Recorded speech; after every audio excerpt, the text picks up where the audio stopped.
ओम नमः शिवाय। हर हर महादेव।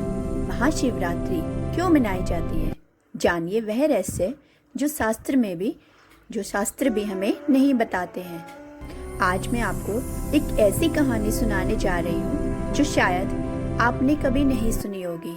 यह कहानी है माँ शिवरात्रि की, उस पावन रात की जब धरती और आकाश, देव और मानव, समय और शून्य सब एक हो जाते हैं। लेकिन क्या आप जानते हैं कि इस रात के पीछे छिपा है एक ऐसा रहस्य जो न केवल हमारे अस्तित्व को परिभाषित करता है बल्कि हमारे भीतर की उस अनंत शक्ति को भी जगाता है जिसे हम भूल चुके हैं। तो चलिए आप मेरे साथ उस यात्रा पर, जहां हम जानेंगे कि आखिर क्यों यह रात इतनी खास है, इतनी पावन है, क्यों लाखों भक्त इस रात को जागते हैं, क्यों जागरण करते हैं, वो क्यों शिव की आराधना करते हैं, और क्या यह रात हमारे जीवन को पूरी तरह बदल सकती है। जी हाँ, नमस्कार मेरे प्यारे दर्शकों, मैं आपका अपने चैनल शिव शक्ति पर हार्दिक स्वागत करती हूँ। और आज मैं आपको एक नई कहानी और एक नया वीडियो लेकर आई हूँ, आपकी सेवा में उपस्थित हूँ। आज की कथा अत्यंत ज्ञानवर्धक और प्रेरणादायक है। कथा शुरू करने से पहले आप सबसे एक विनम्र निवेदन है, और हमारे शास्त्रों में भी ये लिखा गया है, कहा गया है और बताया भी गया है कि अधूरी छोड़ी गई कथा दुख और पाप का कारण बनती है, इसलिए इसे अंत तक अवश्य सुने। और अगर आप अपनी माँ से सच्चा प्रेम करते हैं तो आपकी इच्छा है, जबरदस्ती किसी के भी साथ नहीं है, वीडियो को लाइक और सब्सक्राइब करें हमारे चैनल को। कमेंट में हर हर महादेव, जय माँ अवश्य लिखें।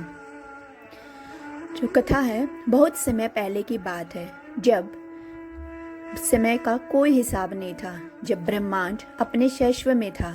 उस समय देवताओं और असुरों के बीच एक भयंकर युद्ध छिड़ा हुआ था। यह कोई साधारण युद्ध नहीं था, यह अस्तित्व के लिए, सत्य और असत्य के बीच, प्रकाश और अंधकार के बीच देवता हार रहे थे, उनकी शक्ति क्षीण हो रही थी, असुरों का पराक्रम बढ़ता ही जा रहा था। तब ब्रह्मा जी, विष्णु जी और सभी देवता मिलकर कैलाश पर्वत की ओर चल पड़े। जब वो युद्ध में नहीं जीत पाए और जब देवताओं और राक्षसों का युद्ध लगातार चलते जा रहा था और इसका कोई परिणाम भी नहीं निकल रहा था, तो वो सब कैलाश पर्वत पर चल पड़े। वे जानते थे कि अब केवल एक ही शक्ति उन्हें बचा सकती है, और वो है महादेव। कैलाश के शिखर पर जब वे पहुंचे तो क्या देखा, भोलेनाथ गहन ध्यान में लीन थे। उनका शरीर निश्चल था, जैसे पत्थर की मूर्ति हो। उनकी सांसें भी रुकी हुई प्रतीत सी हो रही थी। उनके चारों ओर एक दिव्य आभा थी, एक ऐसी ऊर्जा जो शब्दों में बयान नहीं की जा सकती। ब्रह्मा जी ने उन्हें कहा, हे देवादिदेव, हे महाकाल, हम सब आपकी शरण में आए हैं। संसार के संकट में है, यह संसार सारा संकट में है। असुरों का अत्याचार बढ़ता जा रहा है, केवल आप ही हमारी रक्षा कर सकते हैं। लेकिन शिव नहीं जागे, वो तो गहरे ध्यान में लीन थे, जैसे उन्हें बाहरी संसार की कोई खबर ही नहीं थी। विष्णु जी ने कहा, हे नीलकंठ, हे भोले भंडारी, हे त्रिलोकनाथ, हम सब आपकी प्रतीक्षा कर रहे हैं, उठिए और धर्म की स्थापना कीजिए। फिर भी शिव नहीं जागे। तब इंद्र ने, अग्नि ने, वरुण ने, वायु ने, सभी देवताओं ने मिलकर प्रार्थना की, लेकिन महादेव अपने ध्यान से नहीं जागे, क्योंकि वे जिस अवस्था में थे वह भी शून्य थी। शून्य की अवस्था, जहाँ ना कोई इच्छा है, ना कोई विचार, ना कोई द्वंद्व। तब माता पार्वती आई। उन्होंने अपने स्वामी को देखा और मुस्कुराई। वे जानती थी कि शिव को जगाने का केवल एक ही तरीका है। उन्होंने अपनी हथेली शिव हृदय पर रखी और धीरे से कहा, हे आदिदेव, यह संसार आपकी सृष्टि है। यदि आप ही इसकी रक्षा नहीं करेंगे तो कौन करेगा। और तब भाइयों और बहनों, एक अद्भुत घटना घटी। शिव की पलकें धीरे से खुले। उनकी आंखों में वह तेज था जो सूर्य को भी मध्यम कर दे। उनके चारों ओर देखा और सब कुछ समझ गए। महादेव ने अपने चारों ओर देखा और वो सब समझ गए। शिव ने कहा, मैं जानता हूँ कि संसार संकट में है, लेकिन इस संकट का समाधान युद्ध में नहीं, समुद्र मंथन में है। देवताओं और असुरों को मिलकर क्षीर सागर का मंथन करना होगा। उससे अमृत प्राप्त होगा, जो सभी समस्याओं का समाधान है। और फिर शुरू हुआ वो महान समुद्र मंथन। मंदराचल पर्वत को मथानी बनाया गया और वासुकी नाग को रस्सी बनाया गया। देवताओं एक ओर और दूसरी ओर असुरों को रखा गया और शुरू हुआ वह मंथन जो युगों तक चला। पहले समुद्र से निकले 14 रत्न, कामधेनु, गाय, उच्च स्व घोड़ा, ऐरावत हाथी, कौस्तुभमणि, पारिजात वृक्ष, लक्ष्मी जी और न जाने क्या क्या। हर कोई खुश था।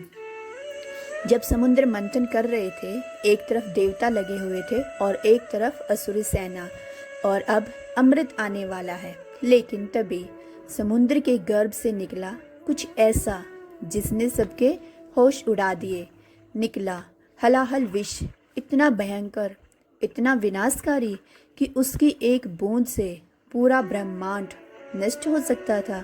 उस विष की गर्मी से समुद्र उबलने लगा, उसके धुएं से आकाश काला पड़ने लगा, उसकी दुर्गंध से प्राणी बेहोश होने लगे।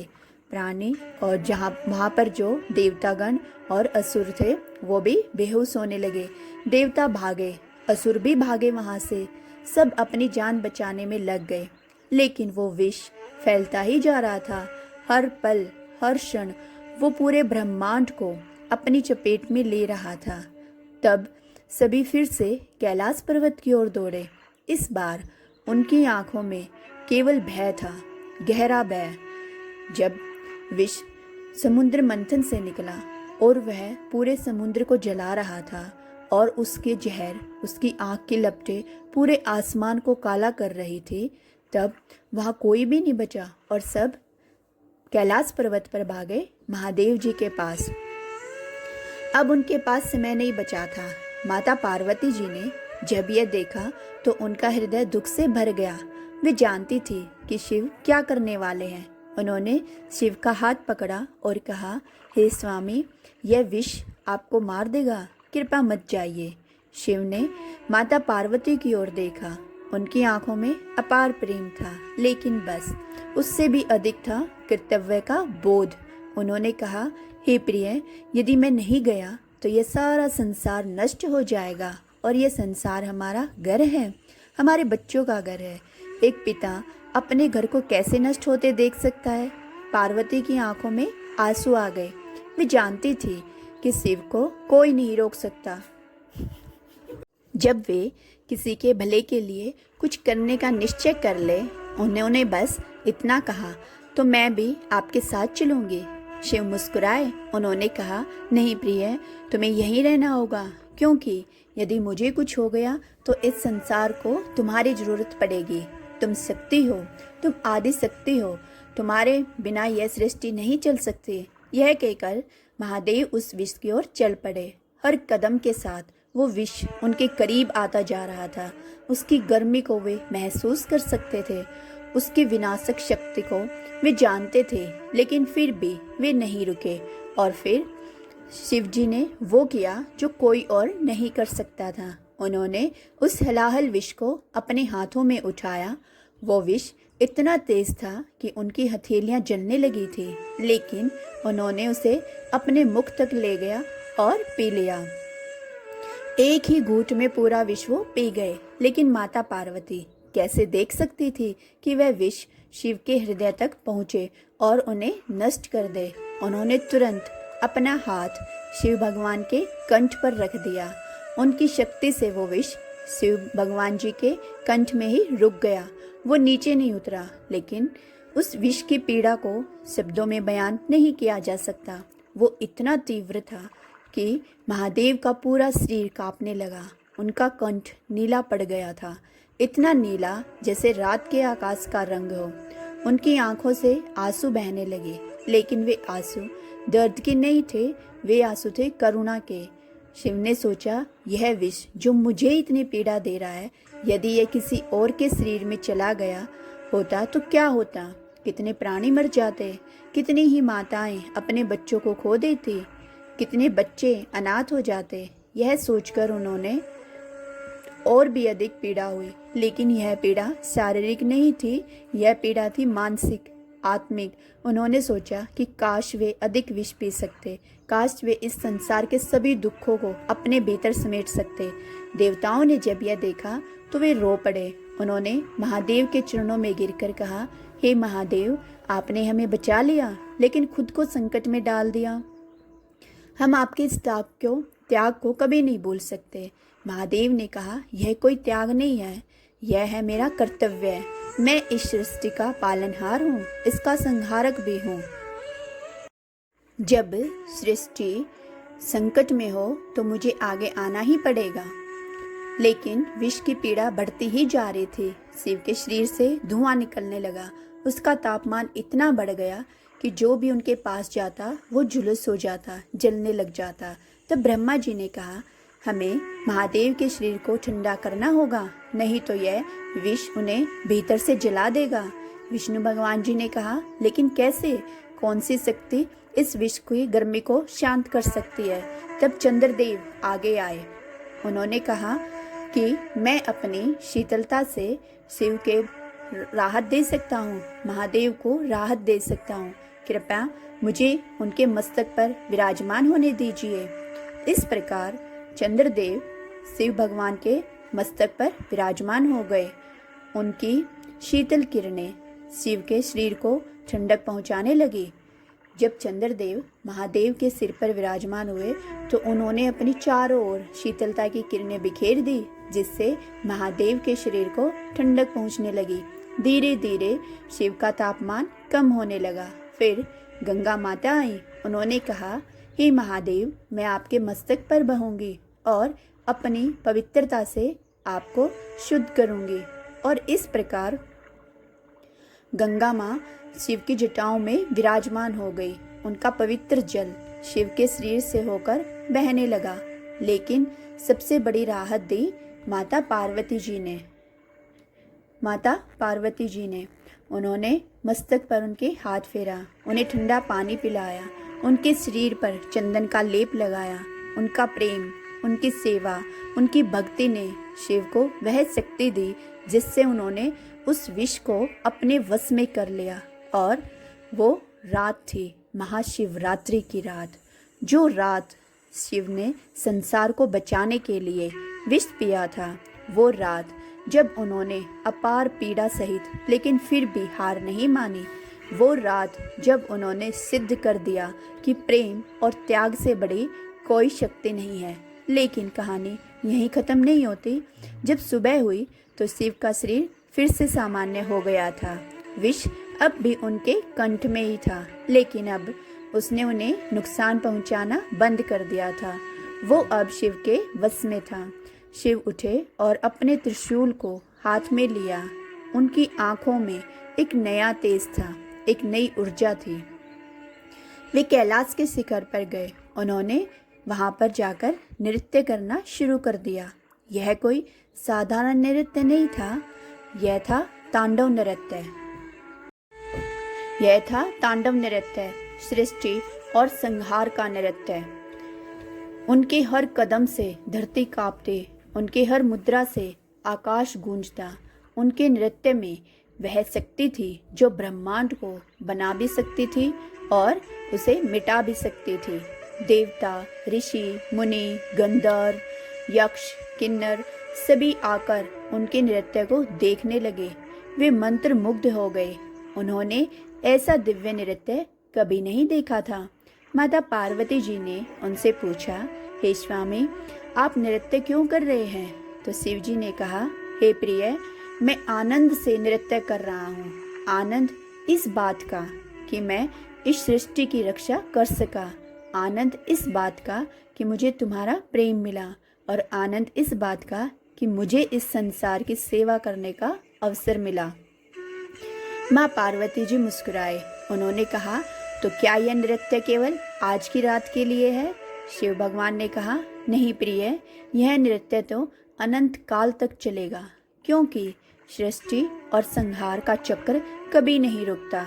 हर पल हर कुछ बनता है और हर पल कुछ ना कुछ मिटता है, और यह नृत्य उसी चक्र का प्रतीक है। तब ब्रह्मा जी ने कहा, हे महादेव, यह रात इतनी महान है कि इसे सदा के लिए याद रखा जाना चाहिए। हम सब मिलकर प्रार्थना करते हैं कि हर वर्ष इस रात को महाशिवरात्रि के रूप में मनाया जाए। शिव जी ने कहा, तथास्तु, लेकिन याद रखना, यह केवल एक रात नहीं है, यह है जागरण की रात, साधना की रात, आत्मचिंतन की रात। जो भी इस रात को जागेगा, इसका व्रत रखेगा और मेरी पूजा करेगा, उसे मैं यह वरदान दूंगा, वह जो भी चाहेगा उसे सब मिल जाएगा।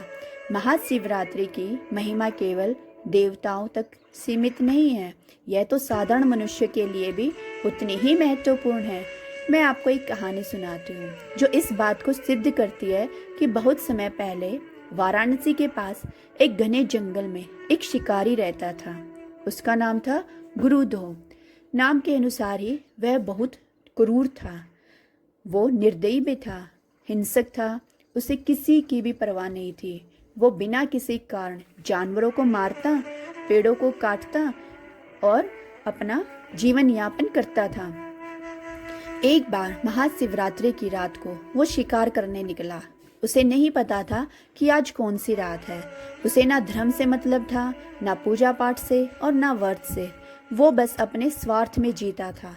जंगल में घूमते घूमते उसे एक हिरण दिखा। वो उसका पीछा करने लगा, लेकिन वो हिरण बहुत तेज था। वो भागता रहा और शिकारी भी भागता रहा। इस भागदौड़ में दिन ढल गया और रात हो गई। फिर हिरण एक तालाब के पास गया और वहाँ पानी पीने लगा। शिकारी ने सोचा कि अब मौका है। उसने अपना धनुष तैयार किया, लेकिन तभी हिरण सतर्क हो गया और वह वहाँ से झटपट से भाग गया। शिकारी को बहुत गुस्सा आया। उसने सोचा कि अब वह इस हिरण को जरूर मारेगा। उसने तालाब के पास एक बेल के पेड़ पर चढ़ने का फैसला किया।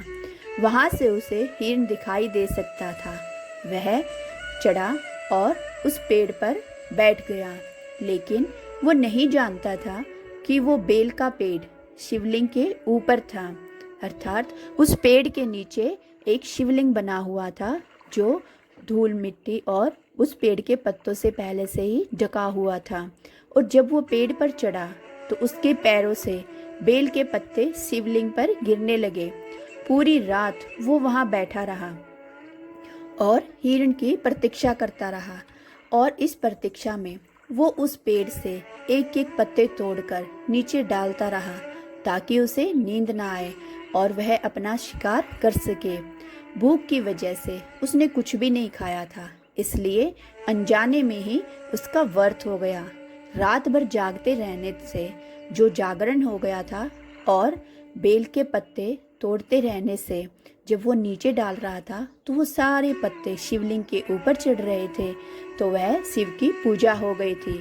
सुबह जब हिरण फिर आया तो शिकारी ने अपना तीर चलाने को तैयार की, लेकिन तभी हिरण ने कहा, हे शिकारी, मुझे मत मारो, मुझे कुछ समय दे दो, मैं अपने बच्चों से मिलकर आ जाऊं और फिर तुम मुझे मार सकते हो। शिकारी हंसा और बोला, तुम मुझे मूर्ख समझते हो क्या? यदि मैंने तुम्हें जाने दिया तो तुम फिर कभी भी नहीं लौट कर आओगे। हिरण ने कहा, नहीं, मैं सत्य कहता हूँ, मैं वचन देता हूँ कि मैं लौटकर जरूर आऊँगा। मैं अपनी बात पर सत्य रहूँगा। अचानक शिकारी के हृदय में करुणा जाग गई। यह माँ शिवरात्रि की कृपा थी जिससे उसके कठोर हृदय को नरम बना दिया था। उसने कहा, ठीक है, जाओ, लेकिन याद रखना, यदि तुम नहीं लौटे तो मैं तुम्हारे पूरे परिवार को खोज निकालूंगा और उन सबको मार दूंगा। हिरण चला गया। शिकारी को लगा कि वह मूर्ख बन गया है, लेकिन कुछ समय बाद वो हिरण सच में लौट आया और उसके साथ उसकी पत्नी और बच्चे भी थे। हिरण ने कहा, हे शिकारी, मैं अपना वचन पूरा करने आया हूँ, लेकिन एक प्रार्थना है। कृपया पहले मेरी पत्नी और बच्चों को मारो, मैं उन्हें मरते हुए नहीं देख सकता। यह सुनकर शिकारी का हृदय पिघल गया। उसकी आंखों में आंसू आ गए। उसने कहा, नहीं, मैं तुम्हें भी नहीं मारूंगा और ना ही तुम्हारे परिवार को। तुम सब जाओ और खुश रहो। और उसी दिन से शिकारी का हृदय बदल गया। अब उसके मन में दया के भाव आ गए थे। उसने हिंसा छोड़ दी थी, शिकार करना भी छोड़ दिया था। अब वो शिव भक्त बन गया था और उसने अपना पूरा जीवन सेवा में लगा दिया, दूसरों की सेवा करने में। अब सबसे महत्वपूर्ण मंत्र पर हम बात करते हैं और वह मंत्र है ओम नमः शिवाय। जी हाँ, यह पंचाक्षर मंत्र है, 5 अक्षरों का मंत्र ओम नमः शिवाय। लेकिन इन 5 अक्षरों में छिपा है पूरे ब्रह्मांड का रहस्य। ना यह अक्षर है पृथ्वी तत्व का प्रतीक है, यह अक्षर शरीर का प्रतीक है।